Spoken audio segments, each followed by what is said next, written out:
열왕기하 19장 1절부터 19절까지 말씀입니다. 히스기야 왕이 듣고 그 옷을 찢고 굵은 배를 두르고 여호와의 전에 들어가서 왕궁의 책임자인 엘리야김과 서기관 셈나와 제사장 중 장로들에게 굵은 배를 둘려서 아모스의 아들 선지자 이사야에게로 보내매 그들이 이사야에게 이르되 히스기야의 말씀이 오늘은 환난과 징벌과 모욕의 날이라 아이를 낳을 때가 되었으나 해산할 힘이 없도다. 랍사게가 그의 주 아수르 왕의 보냄을 받고 와서 살아계신 하나님을 비방하였으니 당신의 하나님 여호와께서 혹시 그의 말을 들으셨을지라. 당신의 하나님 여호와께서 그 들으신 말 때문에 꾸짖으실 듯하니 당신은 이 남아있는 자들을 위하여 기도하소서 하더이다 하니라. 이와 같이 히스기야 왕의 신복이 이사야에게 나아가니 이사야가 그들에게 이르되 너희는 너희 주에게 이렇게 말하라. 여호와의 말씀이 너는 아수르 왕의 신복에게 들은 바 나를 모욕하는 말 때문에 두려워하지 말라. 내가 한 영을 그의 속에 두어 그로 소문을 듣고 그의 본국으로 돌아가게 하고 또 그의 본국에서 그에게 칼에 죽게 하리라 하셨느니라 하더라. 랍사게가 돌아가다가 아수르 왕이 이미 라기스에서 떠났다 함을 듣고 림나로 가서 아수르 왕을 만났으니 왕이 거기서 림나와 싸우는 중이더라.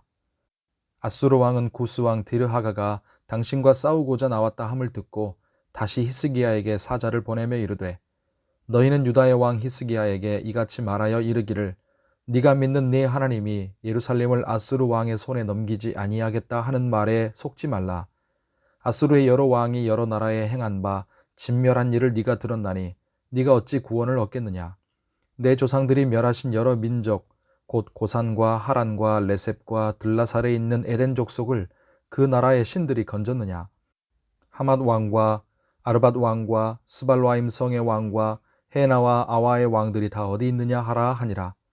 히스기야가 사자의 손에서 편지를 받아보고 여호와의 성전에 올라가서 히스기야가 그 편지를 여호와 앞에 펴놓고 그 앞에서 히스기야가 기도하여 이르되 그룹들 위에 계신 이스라엘 하나님 여호와여 주는 천하 만국의 홀로 하나님이시라. 주께서 천지를 만드셨나이다. 여호와여 귀를 기울여 들으소서. 여호와의 눈을 떠서 보시옵소서. 사느립이 살아계신 하나님을 비방하러 보낸 말을 들으시옵소서. 여호와여 아수르 여러 왕이 과연 여러 민족과 그들의 땅을 황폐하게 하고 또 그들의 신들을 불에 던져 싸우니 이는 그들이 신이 아니요 사람의 손으로 만든 것 곧 나무와 돌뿐이므로 멸하였나이다. 우리 하나님 여호와여 원하건대 이제 우리를 그의 손에서 구원하옵소서. 그리하시면 천하 만국이 주 여호와가 홀로 하나님이신 줄 알리이다 하니라. 아멘. 오늘 기도하는 우리에게 하나님의 은혜가 함께 하시기를 바랍니다.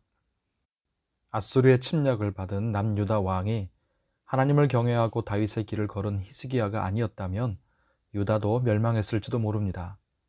이렇듯이 어느 시대 어느 상황에서나 하나님을 경외하는 성도와 교회는 그 시대 그 공동체의 최후의 보루입니다. 오늘 말씀을 통해 몇 가지를 나눕니다. 첫째로 위기와 고난의 때에 우리는 사람의 지혜가 아니라 하나님의 말씀을 들어야 합니다. 아수르의 대신 랍사게의 조롱을 받고 히스기야가 먼저 한 일은 참모회의를 소집해서 대책을 의논한 것이 아니라 하나님의 사람 이사야에게 사람들을 보내어서 하나님의 말씀을 듣고자 했습니다. 그렇게 해서 들은 하나님의 말씀이 무엇입니까?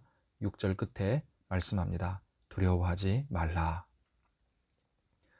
둘째로 위기와 고난의 때일지라도 우리는 하나님의 이름과 영광을 위해서 기도해야 합니다. 절박한 위기 앞에서 히스기야는 단지 유다의 구원만을 위해서 기도하지 않고 하나님의 명예를 위해서 기도합니다. 19절에 보십시오. 우리 하나님 여호와여 원하건대 이제 우리를 그의 손에서 구원하옵소서. 그리하시면 천하 만국이 주 여호와가 홀로 하나님이신 줄 알리이다. 아멘.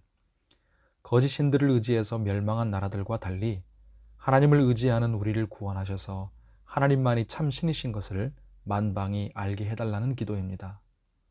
예수님이 가르쳐 주신 주기도문 이름이 거룩히 여김을 받으시오며와 같은 기도이지요. 위기와 고난 중에도 하나님의 이름과 영광을 위해서 기도하고 구하는 자들을 하나님은 절대로 모른 채 하지 않으시고 일어나 역사하십니다. 셋째로 눈에 보이는 육적인 것보다 눈에 보이지 않는 영적인 준비가 먼저이고 더 중요합니다. 역대하에 보면 히스기야를 중심으로 남유다는 영적인 개혁을 통해서 여호와 하나님 신앙을 회복하고 바로 세웁니다. 유다가 이렇게 하나님의 말씀과 하나님을 경외하는 신앙을 회복하고 나서 그 다음에 아수르가 침략해 온 것입니다. 그러니까 북이스라엘이 아수르의 침략을 받고 멸망하기까지의 그 기간 동안에 히스기야는 다른 세상의 대책을 강구하기보다 오히려 하나님께 엎드리고 말씀으로 돌아가는 신앙 회복 운동을 했던 것입니다. 그렇게 영적인 믿음의 준비가 됐기에 랍사계의 조롱과 미혹에도 히스기야나 백성들이 요동하지 않을 수 있었던 것입니다. 삶의 회복을 바라십니까? 먼저 신앙의 회복이 이루어지시기를 바랍니다. 신앙의 무장이 곧 삶의 무장이요. 영이 강건해야 육이 강건할 수 있습니다. 우리가 하나님의 손을 붙잡을 때 그 하나님의 손이 우리를 위해 싸우시고 승리하게 하실 것입니다. 오늘 주의 은혜 가운데 강건하고 평안하시기를 축복합니다. 기도하겠습니다. 하나님 아버지, 우리 앞에 놓인 여러 삶의 문제와 어려움 속에서 사람의 지혜와 방법을 구하기보다 하나님의 말씀을 구하며 엎드립니다. 우리에게 말씀하여 주옵소서.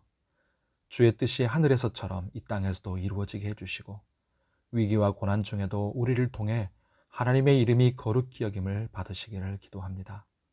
삶의 문제에 맞서 싸우기 전에 먼저 우리 영의 신앙이 무장되게 해주시고 삶의 회복도 구하지만 먼저 우리 영이 회복되게 하옵소서. 세상 사람들은 헛된 것에게 구함으로 망하지만 우리는 참 신이신 하나님을 의지하오니 우리를 붙드시고 구원하여 주옵소서. 그래서 세상 사람들이 천하 만국이 주 여호와가 홀로 하나님이신 것을 우리를 통해, 우리 가정을 통해, 우리 교회를 통해 알게 하여 주옵소서. 거룩하고 복된 주일을 허락하시니 감사합니다. 온종일 주님을 예배하고 주님을 기뻐하게 해주시고 하나님 모든 영광 받으시고 각 사람에게 은혜를 내려 주시옵소서. 아픈 성도들이 많습니다. 주께서 꼭 치료하시고 어루만져 주시옵소서. 오늘도 간절히 우리가 부르짖는 기도에 신실하게 응답하시고 은혜를 내려 주옵소서. 감사하며 예수님의 이름으로 기도하옵나이다. 아멘.